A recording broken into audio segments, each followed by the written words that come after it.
Naam. Yaani mtoto wetu yani mdogo wetu kila siku na mitungi tu, kila muda wote na mitungi hivi. Ushawahi hata kumuona siku moja na demu hapa wewe? Ushaelewa na demu wewe?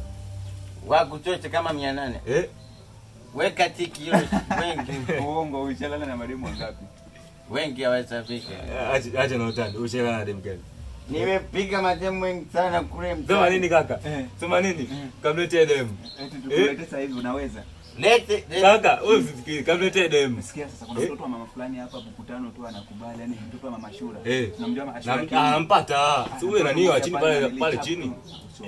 Lete huyo. Familia, mimi nakukubali familia. Hakika. Ngoja nimletee demu. A few moments later.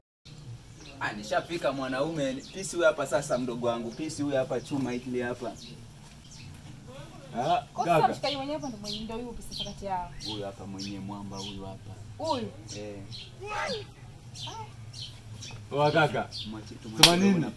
Kama pele mwanangu, unyande. Funguo ya ghetto baba. Koka kangu.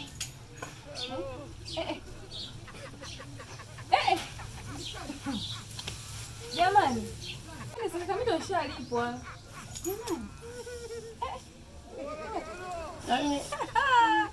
Wewe? Hebu twende bwana, ni mwanaume ama hebu twende bwana. Shalipwa mimi hapa. Hebu njoo bwana, mimi shalipwa ujue, sisi kuacha hela. Hey!